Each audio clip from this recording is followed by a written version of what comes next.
ವಿಧಾನ ಪರಿಷತ್ ವಿಪಕ್ಷ ನಾಯಕ KS Eshwarappa PA Vinay kidnap ಯತ್ನ ಪ್ರಕರಣಕ್ಕೆ ಸಂಬಂಧಪಟ್ಟಂತೆ ಸಂತೋಷ್ ಇವತ್ತು ಕೂಡ ವಿಚಾರಣೆಗೆ ಹಾಜರಾಗಿದ್ದಾರೆ. ಮಹಾಲಕ್ಷ್ಮಿ ಲೇಔಟ್ನಲ್ಲಿರುವ ಮಲ್ಲೇಶ್ವರಂನ ಎಸಿಪಿ ಕಚೇರಿಯಲ್ಲಿ ತನಿಖಾಧಿಕಾರಿ ಎಸಿಪಿ ಆನಂದ್ ಎಸ್ ಬಡಿಗೇರಿಂದ ವಿಚಾರಣೆ ನಡೆಸಲಾಗುತ್ತಿದೆ.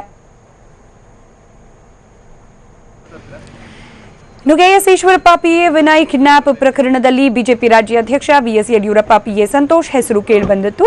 ಈ ಹಿನ್ನೆಲೆಯಲ್ಲಿ ಪೊಲೀಸರು ಅವರಿಗಾಗಿ ಶೋಧ ನಡೆಸ್ತಾ ಇದ್ರು. ಸದ್ಯ ಸಂತೋಷ್ ನಿರೀಕ್ಷಣಾ ಜಾಮೀನಿನ ಮೇಲಿದ್ದು ನಿನ್ನೆ ತನಿಖಾಧಿಕಾರಿಗಳ ಎದುರಿಗೆ ವಿಚಾರಣೆಗೆ ಹಾಜರಾಗಿದ್ರು. ನಿನ್ನೆ 6 ಅಧಿಕಾರಿಗಳು ಸಂತೋಷ್ರನ್ನ ಸತತ 7 ಗಂಟೆಗಳ ಕಾಲ ವಿಚಾರಣೆಗೆ ಒಳಪಡಿಸಿದ್ರು. ಮೇ 11ರಂದು ಮಹಾಲಕ್ಷ್ಮಿ ಲೇಔಟ್ನಲ್ಲಿ ಈಶ್ವರಪ್ಪ ಪಿಎ ವಿನಯ್ ಹಲ್ಲೆ ಮತ್ತು ಕಿಡ್ನಾಪ್ ಪ್ರಕರಣ ಸಂಬಂಧ ಮಹಾಲಕ್ಷ್ಮಿ ಲೇಔಟ್ ಪೊಲೀಸ್ ಠಾಣೆಯಲ್ಲಿ ಪ್ರಕರಣ ದಾಖಲಾಗಿತ್ತು.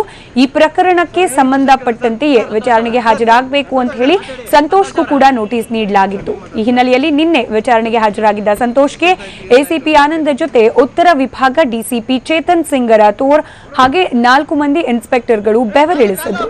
ನಿನ್ನೆ ವಿಚಾರಣೆ ವೇಳೆ ಸಂತೋಷ್ಗೆ 75ಕ್ಕೂ ಹೆಚ್ಚು ಪ್ರಶ್ನೆಗಳನ್ನ ಕೇಳಲಾಗಿತ್ತು. ಈ ಸಂದರ್ಭದಲ್ಲಿ ಸಂತೋಷ್ ನನಗೆ ವಿನಯ್ ಯಾರು ಅಂತಲೇ ಗೊತ್ತಿಲ್ಲ ಅಂತ ಹೇಳಿದ್ರು. ಬಳಿಕ ಗೃಹ ಪ್ರವೇಶದ ವೇಳೆ ತೆಗೆದ ಫೋಟೋದಲ್ಲಿ ನೀವಿದ್ದೀರಾ ಅಂತ ಕೇಳಿದಾಗ ಹಾ ಗೊತ್ತು ಅಂತ ಹೇಳಿ ಉತ್ತರ ಕೊಟ್ಟಿದ್ದಾರೆ. ಹಾಗೆ ರಾಜೇಂದ್ರ ಅರಸ್ ಬಗ್ಗೆ ಕೇಳಿದಾಗಿಯೂ ಇದೇ ರೀತಿಯಾಗಿ ಅಸಮರ್ಪಕವಾಗಿ ಉತ್ತರವನ್ನ ನಿನ್ನೆ ನೀಡಿರ್ತಾರೆ. ಇನ್ನು ವಿಚಾರಣೆ ಕೂಡ ನಿನ್ನೆ ಪೂರ್ಣವಾಗಿರಲಿಲ್ಲ. ಹೀಗಾಗಿ ಇವತ್ತು ಕೂಡ ವಿಚಾರಣೆಗೆ ಹಾಜರಾಗಬೇಕು ಅಂತ ಹೇಳಿ ತನಿಖಾಧಿಕಾರಿಗಳು ಸಂತೋಷ್ಗೆ ಸೂಚಿಸಿದ್ರು. ಅದೇ ರೀತಿಯಲ್ಲಿ ಇವತ್ತು ತನಿಖೆಗೆ ಹಾಜರಾಗಿದ್ದಾರೆ.